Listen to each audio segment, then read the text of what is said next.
buenas tardes, estimados amigos, bienvenidos a Contravía PM. Los acompaña Marta Yolanda Díaz Durán y tal y como les comenté al mediodía cuando estaba conversando con el licenciado Ignacio Andrade, quien es uno de los que forma parte de la planilla 9 para ser electos por los abogados para integrar las comisiones de postulación, tal y como les informé a esa hora. Les dije que hoy iba a ser el martes de los abogados porque a las 6 de la tarde en Contravía PM iba a conversar con el licenciado Mario Fuentes de Starac acerca de, entre otras cosas, porque hay tantos temas que tratar que yo estoy segura que en algún momento uno de estos querrá abordar Mario, a lo mejor al final o a lo mejor al principio, de tantas cosas que se están viendo en nuestra Guatemala, pero que las podemos resumir todas en una, yo lo resumo en una idea, y esa idea es de que estamos perdiendo la poca certidumbre que había en nuestro país. Estamos viendo una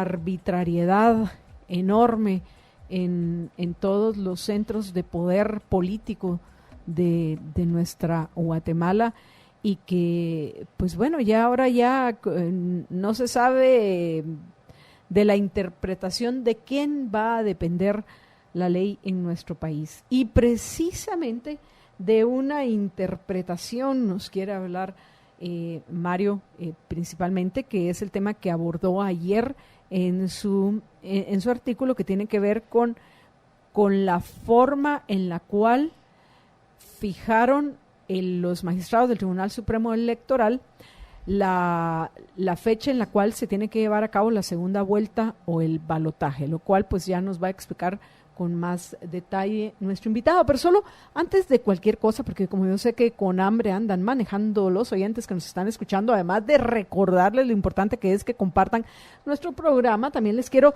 recordar que tanto martes como jueves, martes y jueves, pueden compartir más en Campero, ya que nuestro menú Campero, nos cuentan nuestros amigos, está a solo 31 quetzales. Sí, como lo escucha, los martes y jueves el menú Campero está a 31 quetzales. Pasa por tu menú a tu restaurante Campero más cercano o pídelo al 1777 o por WhatsApp.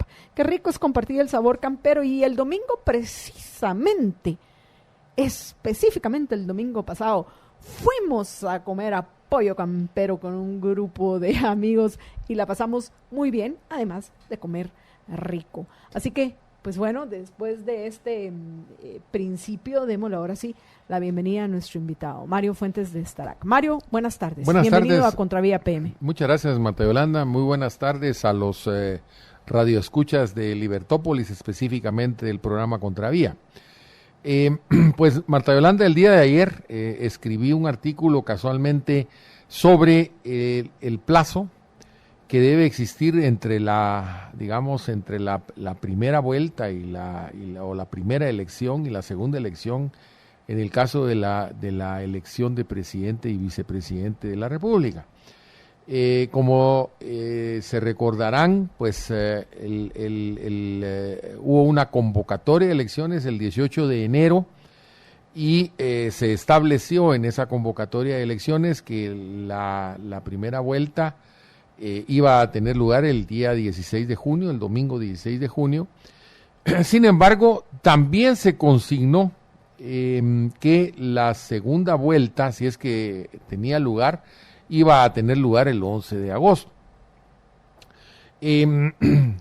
Bueno, ahí, digamos, yo ahí para comenzar, no debería en un decreto establecerse si va a pasar. Si pasa una cosa, una cuestión condicional, ¿verdad? En el primer decreto. En el primer decreto. O sea, la segunda vuelta está condicionada a que haya una oficialización de resultados y obviamente a que existan dos planillas que no alcanzaron la mayoría absoluta en la primera elección. Entonces, pues ellos son los que tendrían que competir, pero podría darse el caso de que no ocurriera esto. O también, por ejemplo, en el caso del voto nulo, suponiendo que el voto nulo alcanzara una mayoría absoluta, es decir, el 50% más uno de los votos, entonces pues tendría que celebrarse una repetición de las elecciones. Pero esto es totalmente hipotético, ¿verdad? Porque eso es eventual si se produjera esta situación. Sin embargo, los magistrados de la Corte, del Tribunal Supremo Electoral, pues en el primer decreto, de una vez fijaron la segunda vuelta. Porque en el reglamento ellos colocaron de que se tiene que colocar la fecha de la segunda vuelta. Y dice ahí también que tiene que colocarse la fecha de repetición en el caso de que fueran nulas las elecciones. Pero eso no lo pusieron. Solo pusieron la fecha de la segunda vuelta. Ahora, entre, digamos, la primera vuelta y la segunda vuelta, la ley establece que a partir del momento que se oficializan los resultados de la primera elección, tiene que haber un plazo mínimo, y es un plazo mínimo de 45 días, que es para hacer campaña, y un plazo máximo de hasta 60 días. Entonces, esto coincide con la primera vuelta, la campaña de la primera vuelta, en que el plazo era de 90 días para hacer campaña, entonces se calculó que era la mitad, ¿verdad? Entonces le daban 45 días. Pero como se atrasó tanto el anuncio de los resultados, o sea, la oficialización de resultados, entonces vino el Tribunal Supremo Electoral y emite una disposición que se oficializan el resultado de las elecciones de primera vuelta el 1 de julio. Y entonces si sumamos los días del 1 de julio al 11 de agosto, pues no nos dan los 45 días mínimos. Lo que indica la ley. Que indica la ley. Entonces prácticamente se comieron ahí 4 o 5 días, ¿verdad? Dependiendo de cuándo empiece a contarse ese plazo. Que debería empezarse a contar a partir del día siguiente de la oficialización. Pero la ley dice claramente que tiene que haber una nueva convocatoria. Y en esa convocatoria tiene que consignarse el nombre de las dos planillas de candidatos que van a la segunda vuelta y además, pues la fecha en que se va a realizar. Entonces, pues simple y sencillamente eso no lo previeron, ¿verdad? Porque ellos habían calculado que iban a anunciar resultados pues antes y que se iba a cumplir con ese plazo que ellos habían anticipado en la convocatoria del 18 de enero. Y entonces, pues simple y sencillamente se están comiendo 5 días, ¿verdad?, que corresponde a la campaña electoral. Y eso suena un poco a lo mismo que pasó en la primera vuelta, ¿verdad, Marta Yolanda? Las inscripciones no habían terminado incluso una semana antes de las elecciones, ¿verdad? Entonces, ¿qué campaña electoral pudo haberse dado, verdad? Una campaña electoral totalmente caótica, porque no se sabía quién era el que al final estaba compitiendo. Lo que debió haber ocurrido es que existiera, digamos, un periodo de tiempo en que ahí finalmente se tuviera la absoluta certeza de quienes competían en las elecciones generales y después iniciar la campaña electoral. Bueno, pues ahora acaban de repetir exactamente lo mismo, ¿verdad? Nos están dando el plazo mínimo que establece la ley para la realización de la campaña electoral. Y esto pues ya es como que se ha vuelto esto costumbre, ¿verdad?, del Tribunal Supremo Electoral, que simple y sencillamente está ahí discrecionalmente tomando decisiones, incluso decisiones contra ley, decisiones que van contra la ley. Hay un punto que me parece interesante, bueno, un montón de puntos interesantes, y al final pienso que en algún momento, Mario, vamos a aterrizar en el origen de los problemas. Solo que Ángel, que hoy me está acompañando en los controles, si me hace el favor de ver por favor, la información que te estoy solicitando, Ángel. Obviamente el origen del problema es la misma legislación y luego la forma en la cual la interpretaron los magistrados del Tribunal Supremo Electoral, pero el origen del problema es la misma ley electoral y de partidos políticos y esas modificaciones que pasó a rajatabla Mario Taracena. Pero de lo que estás planteando, Mario, okay, me llama la atención esa clara obligatoriedad de 45 días para hacer campaña. Sin embargo, los mismos magistrados cuando en el momento en que pues se cumplió lo que decían las encuestas, más o menos lo que decían las pocas encuestas creíbles, porque habían algunas que eran realmente el que las creía se las iba a creer solo porque de verdad es el colmo de lo crédulo que se puede ser, pero por no decir baboso. Pero habían algunas que le podía dar el beneficio de la duda y esas se cumplieron. Entonces, en el momento que eso sucedió, empezaron a, entre comillas, hacer campaña Alejandro Giammattei y Sandra Pero se Torres. los prohibieron. Eso es a lo que quería llegar, exactamente. ¿Qué fue lo que dijeron los magistrados? A ver, tranquilos, no hemos oficializado nada. Entonces luego venimos y oficializamos y les damos solo 40 días. Así es. Entonces han caído nuevamente en una violación de la misma ley que se supone que ellos deben aplicar. ¿Qué consecuencias puede tener esta violación, Mario? Bueno, pues mira, Marta Yolanda, es un problema porque es una violación más, ¿verdad? Cualquiera podría decir, bueno, mire, aquí me están quitando a mí parte del margen que yo tengo para hacer campaña electoral. Eso pues no ha ocurrido en este momento, pero podría en un momento ocurrir y decir, mire, ustedes violaron la ley y no me permitieron a mí hacer la campaña electoral en el plazo mínimo que establece la ley electoral y de partidos políticos. Entonces, al final, ¿cuáles son las reglas del juego? Ustedes se inventan y se sacan de la manga las reglas del juego. Verá, como te digo, lo que ocurrió también en la primera elección, Marta Yolanda. O sea, la campaña electoral era de 3 meses y sin embargo, ¿quién estuvo totalmente cierto de quiénes eran los que competían? Es más, hubo todavía problemas con las boletas electorales en donde aparecían candidatos que ya no estaban inscritos o no aparecían candidatos que sí eventualmente llegaron a ser inscritos. O sea, fue un verdadero caos. Un desastre. Entonces, aquí lo ves de nuevo, ¿verdad? O sea, ¿qué campaña electoral fue esa? Y ahora vienen y dicen, no, pues simple y sencillamente, pues ahora son 40 días en lugar de 45, aunque lo diga la ley. Entonces, ¿dónde queda la ley? ¿Verdad? Como que en sus disposiciones ellos reescriben la ley, ¿verdad? Ya se ha vuelto costumbre esa de que se reescribe la Constitución, reescribe la ley por parte de las decisiones de los mismos tribunales. O sea, verdaderamente estamos en una situación de absoluta y total incertidumbre. Pues. ¿A qué tenemos que atenernos? Pues a lo que dice la ley. Y si no se respeta lo que dice la ley, pues ¿a dónde vamos a llegar? Vamos a llegar a una pausa ahorita. Vamos a ir a un breve corte, apreciables oyentes, y regresamos en unos minutos. Quédense con nosotros en Contravía PM.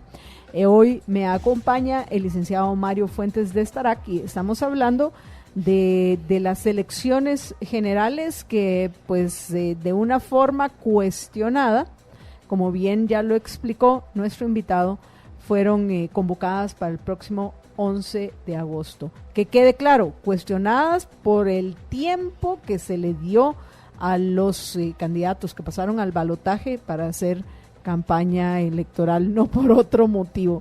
Regresamos en unos minutos.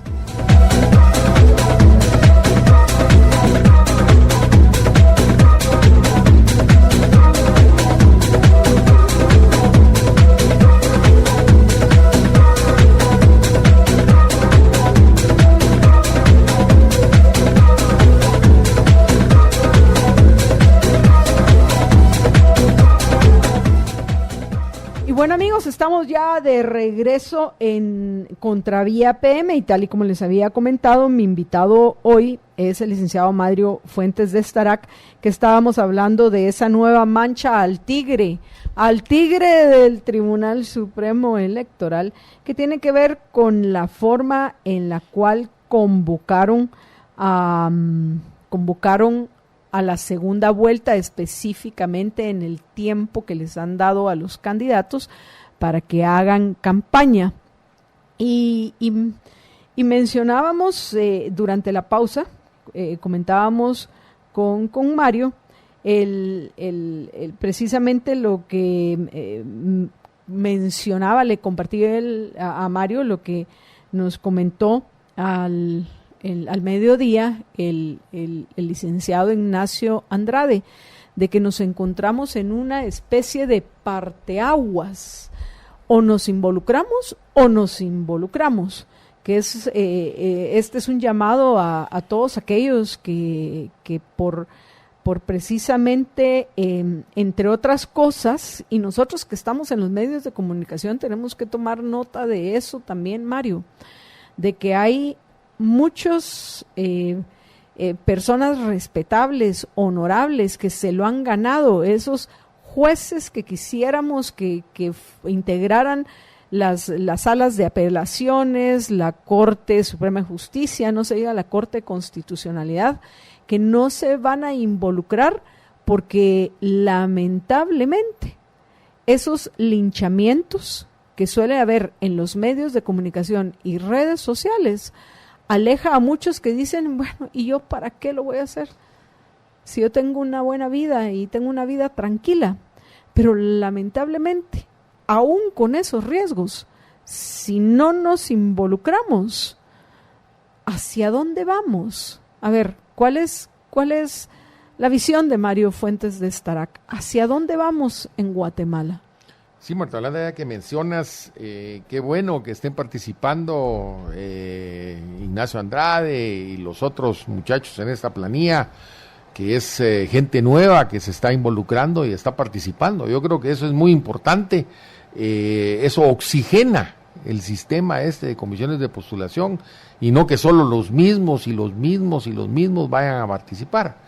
Pero uno se siente, yo que he participado en comisiones de postulación, Marta Yolanda, se siente uno a veces muy solo, ¿verdad? Porque pues no hay una participación que a uno le pueda hacer, digamos, uno puede hacer formar equipos o para incidir en los procesos. Yo creo que es muy importante que estén participando en esta elección que se va a llevar a cabo el 26 de julio de este año, en donde se va a seleccionar, digamos, los representantes del Colegio de Abogados que van a integrar las comisiones de postulación. Sin duda, Marta Yolanda, la meritocracia debe ser un principio fundamental en nuestra democracia institucional. No es posible que sigamos manteniendo ese marasmo de mediocridad, ¿verdad?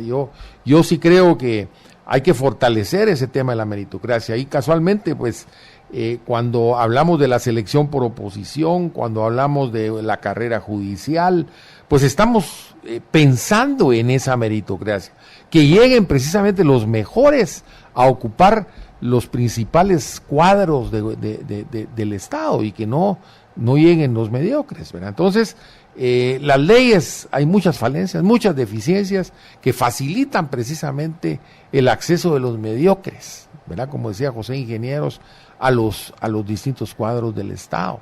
Entonces hay que ir mejorando, perfeccionando esas leyes, pero tú has tocado la tecla también.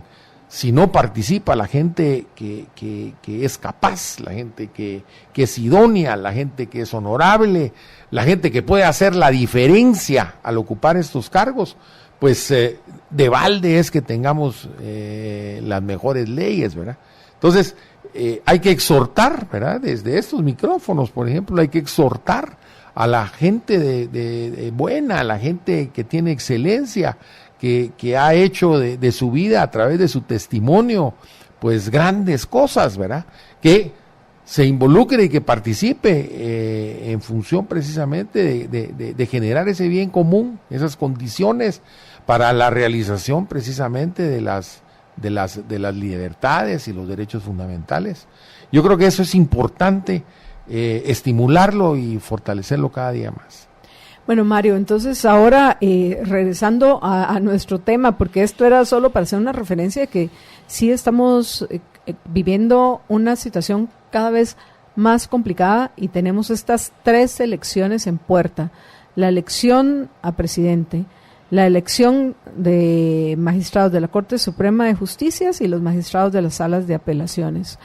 Y dentro de todo esto,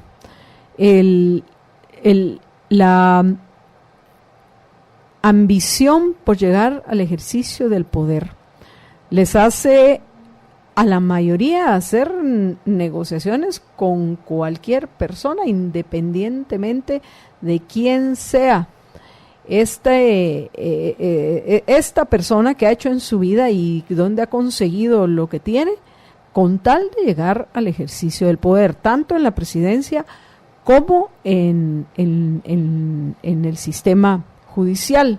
Y eso me llevaba a pensar de nuevo en lo delicado de este momento que estamos enfrentando. Y vemos que tenemos toda esta fragilidad en nuestro sistema jurídico, donde ahora, independientemente de que yo sí considero que sería un absurdo que pretendieran convertirnos en un tercer país seguro, porque no solo Guatemala no es segura, sino que no tenemos la capacidad financiera, los tributarios, yo no voy a decir el gobierno, porque ellos sí parece que están muy bien, y cómo malgastan nuestro dinero, y hasta pues salen de compras de aviones, buques y lo que se te ocurra. Lo que es que nosotros los tributarios sí que la estamos viendo color de hormiga. La situación está complicada, está difícil. ¿Cómo lo vamos a mantener? Independientemente de que esa es mi opinión, me parece que decisiones como las que tomó, por lo que yo he conversado con nuestros abogados, la mayoría de los magistrados de la Corte de Constitucionalidad el fin de semana, antes de que se consumara un hecho, o sea, venir y ya de una vez asumir que se iba a dar un hecho y venir y emitir una resolución, eso hace que sea todavía más frágil el sistema normativo que se supone es el que sustenta nuestra Guatemala, que es el conjunto de normas que hay en la Constitución.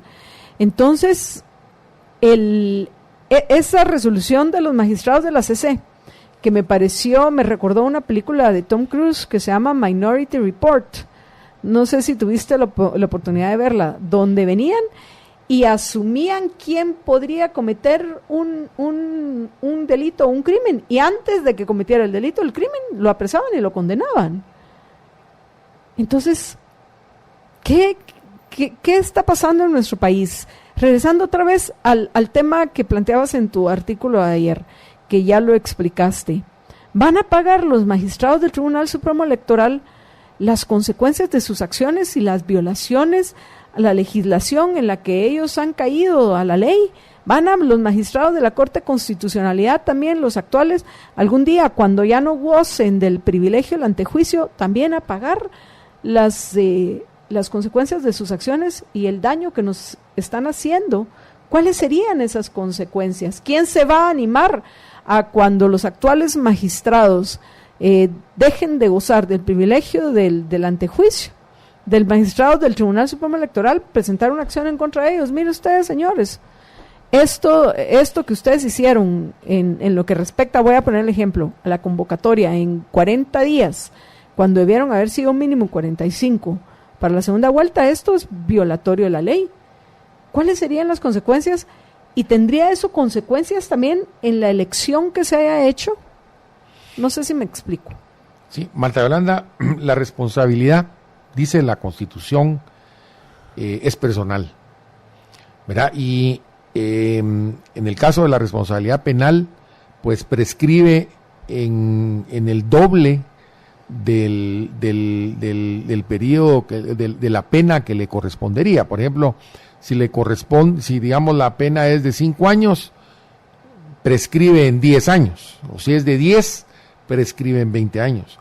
Y en el caso de las responsabilidades civiles, prescribe, es decir, se extingue la persecución penal en un plazo de 20, la persecución, la deducción de responsabilidades civiles en 20 años.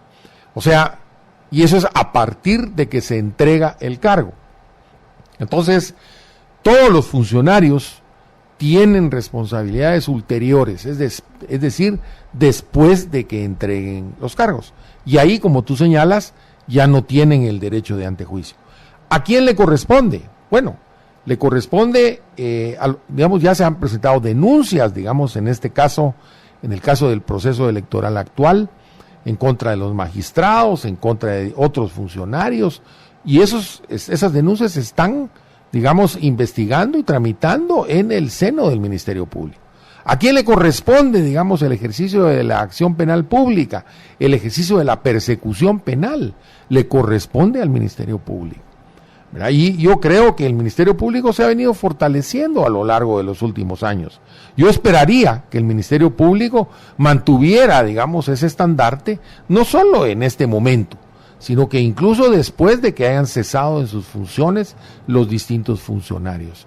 Yo sí lo espero porque, pues, el que la hace la paga, Marta Yolanda. El que incurrió en responsabilidades penales, civiles, tiene que pagar, ¿verdad? De conformidad con la ley, tiene que ser castigado. No es posible que simple y sencillamente te salgas con la tuya, hayas hecho lo que hayas hecho. ¿Qué quiere decir eso? Solo para entender bien, Mario, que lo que esperarías es que el Ministerio Público actúe de oficio. Claro, de oficio. Bueno, de todos modos, no solo de oficio, sino que las denuncias que están actualmente, esas denuncias se tienen que reactivar cuando ya hayan concluido en el ejercicio de los cargos los distintos funcionarios. Pero también podría una organización, solo por mencionar, pues porque yo sé que hasta presidente del CEDECON ha sido, el CEDECON podría, así como ayer presentó el CEDECON una acción en contra del uso del mismo sistema de software que se utilizó en la primera vuelta por todos los problemas que dio, y esperando que los amparen, porque entiendo que lo que presentaron fue un amparo en la Corte Suprema de Justicia para que obliguen al Tribunal Supremo Electoral a contratar un sistema como era antes de los cambios a la ley electoral y de partidos políticos, que contraten otro software para que en la segunda vuelta no se generen las dudas que se generaron en la primera vuelta. Podría, en tal caso, obviamente el CEDECON o cualquier otra organización, también, una vez dejen sus cargos los magistrados, poner alguna acción en contra de ellos. Se puede presentar una denuncia, cualquiera puede presentar una denuncia, Marta Yolanda, e inmediatamente el Ministerio Público se activa para iniciar la persecución, pero no solo a instancia de parte, también lo puede hacer de oficio, ¿verdad? Porque hay digamos, hechos que son notorios, ¿verdad? Que se han dado, que se conocen a través de los medios de comunicación de las redes sociales. El Ministerio Público tiene mucha información, en todo caso podría iniciar las acciones correspondientes de oficio, ¿verdad? Pero eso es importante, ¿por qué? Porque eso va a impedir o va a disuadir que el día de mañana se repitan estas irregularidades, anomalías e inconsistencias que se dieron durante este proceso electoral. Vamos a una breve pausa, la última del programa, y regresamos en unos minutos al último segmento Contravía PM, pero antes de hacerlo quiero comentarles algo muy importante a los oyentes, y para eso tengo una nota acá, porque para mí esto ha sido clave, ya lo he compartido en todo pulmón, pero no en Contravía, que recuerde. Así que les voy a mencionar esta nota que salió en el diario Prensa Libre, en la revista Domingo, que se titula Del estómago al cerebro. Vean qué delicado. Investigaciones de Estados Unidos encontraron nuevas pruebas de que el mal de Parkinson, que afecta a casi 1 millón de personas en el país norteamericano, o sea, en Estados Unidos, se inicia en el tracto gastrointestinal, propagándose al cerebro por vía del nervio vago, según un artículo reciente que publicó la revista Neuron. Las conclusiones proporcionan pruebas adicionales del papel del tracto digestivo en el mal de Parkinson y nos da un modelo para estudiar la progresión de la enfermedad desde su comienzo, dijo el profesor de neurología Ted Dawson de la Escuela de Medicina de la Universidad Johns Hopkins en Baltimore, Estados Unidos. El Parkinson se caracteriza por el desarrollo de una proteína mal plegada denominada alfa-sinucleína en las células del cerebro. Conforme ese tipo de proteína se va amontonando, causa la muerte de los tejidos nerviosos, dejando restos de materia cerebral muerta. Y pues lamentablemente alguien que hemos visto que tiene Parkinson es precisamente al actual presidente del Tribunal Supremo Electoral, don Julio Solórzano, a quien, pues a pesar de lo que ha sucedido después de conocerlo durante varios años, pues lamento mucho de que él se encuentre en esa situación. La misma Angela Merkel ha sido, se ha rumorado que puede estar ya en principios de sufrir el mal de Parkinson. Entonces, ¿por qué les cuento todo esto? Pues bueno, porque les quiero recomendar, apreciables oyentes, que hagan lo que hago yo. Yo tomo todos los días 1 onza de aloe vera gel de ELA. Hoy no les voy a hablar de la equinacia. La equinacia ya la conocen la mayoría de nuestros oyentes. La equinacia que encuentran en las tiendas de GNC o GNC, que fortalece sus defensas para que no se enfermen constantemente de gripe, catarros y otras enfermedades por no tener precisamente las defensas altas para resistir los virus. Hoy les quería recomendar específicamente, bueno, ya les mencioné la equinacia, pero también el aloe vera gel. Cuídese, valórese. El aloe vera gel de ELA lo encuentran únicamente en el 4950-3450. Perdón, 4950-3414, borren lo anterior, 4950-3414. ¿Y qué hace el aloe vera gel de ELA? Precisamente protege su sistema digestivo. Y recuerden que precisamente el tracto gastrointestinal es parte de su sistema digestivo. Vamos a una breve pausa y regresamos en unos minutos al último segmento de Contravía PM.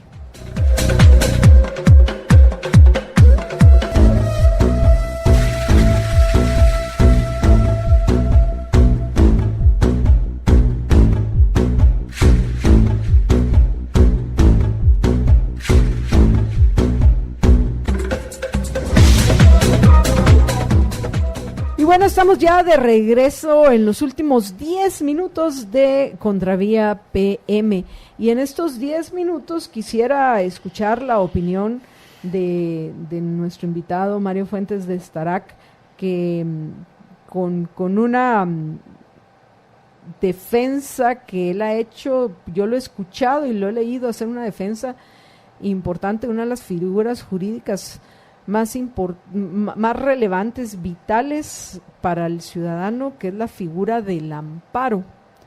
Y que, Mario, hemos visto cómo durante años, pues por medio de las columnas, las entrevistas de radio, televisión y muchos otros, pues hemos visto a Mario salir a defender el amparo.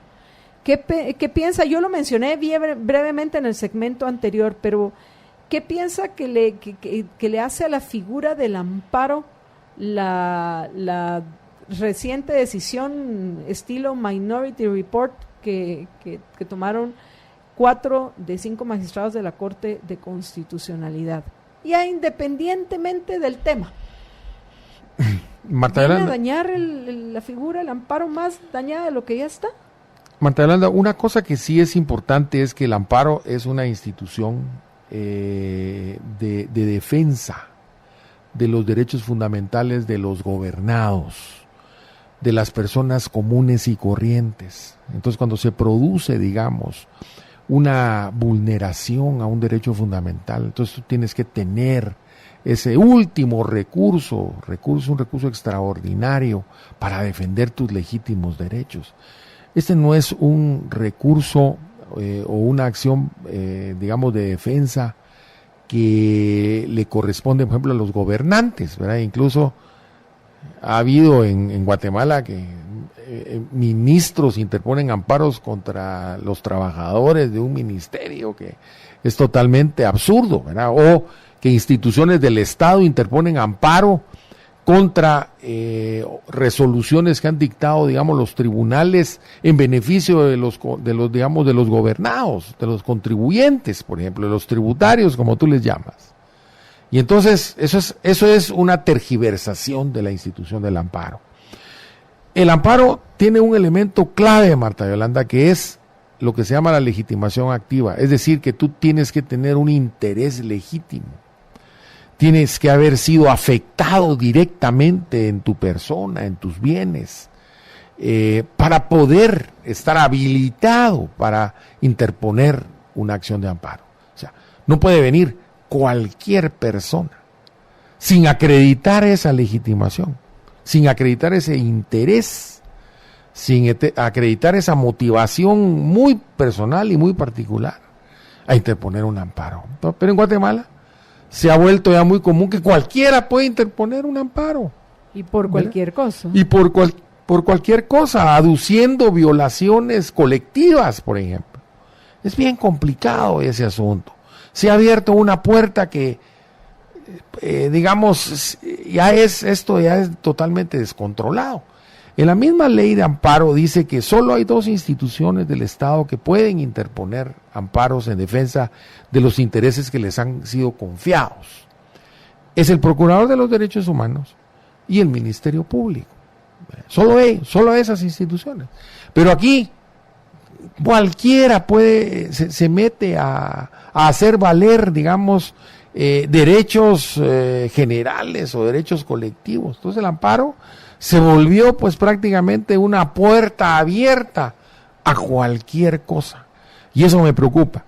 Sigo defendiendo el amparo, pero el amparo en la línea ortodoxa, en la línea de lo que debe ser, ¿verdad? Es un recurso de defensa de los gobernados cuando directamente se les está causando una lesión a sus derechos fundamentales, ¿verdad? No es, digamos, una institución para hacer valer cualquier cosa. Entonces, en la comunidad jurídica tiene que haber un replanteamiento y tiene que haber una reflexión profunda sobre esto en las mismas cortes, ¿verdad? No puede ser que sigamos utilizando la figura del amparo, incluso en este último caso, para denunciar como acto reclamado una especulación, una especie a través de los medios de comunicación. Dios guarde, para que haya un amparo tiene que existir un acto cierto, tangible, identificable. No es posible que, puede ser, ¿verdad? Que suceda esta situación. Entonces, puede ser, pues ni siquiera es una amenaza, ¿no? Simple y sencillamente es una especulación. Bien, y aún así, pues hasta lo negó el mismo gobierno, negó que iba a firmar nada el día lunes, ¿verdad? Entonces, yo no sé qué sucedió ahí, pero al final, bueno, la especulación cobró una absoluta y total certeza, ¿verdad? Que a mí me parece realmente esto absurdo. Pero reitero y repito, Marta Yolanda, debemos trabajar en este tema del amparo, porque hay voces que dicen hay que suprimirlo. No, de ninguna manera, Marta Yolanda, ¿verdad? Lo que tenemos que hacer es establecer los límites del amparo, ¿verdad? El principio precisamente del constitucionalismo es fijar límites a la autoridad, fijarle límites, digamos, a una institución, ¿verdad? No es posible que sea una puerta abierta a cualquier cosa.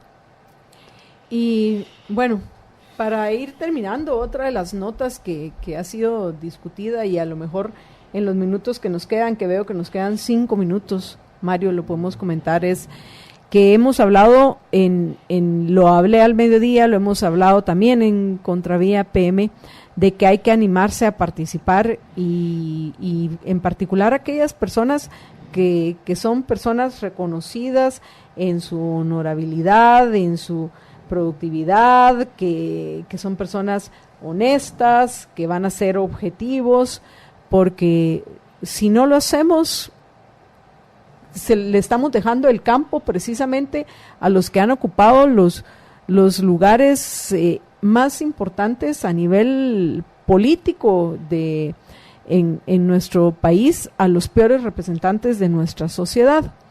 Pero sin conocer mayor detalle del ex subcontralor César Elías, me escribían después hoy de todo pulmón, me escribían, me mandaron un mensaje en el cual decía, pero bueno, ¿quién va a tener ganas de hacer algo si, pues mira lo que acaba de pasar? Este señor, 16 años de trabajar en la Contraloría, se ha invertido en capacitarlo y no sé cuántas cosas más, va y dice lo que todo el mundo estaba diciendo, mire, no puede comprar, porque es una compra, no una adquisición, no puede comprar aviones por medio de este convenio.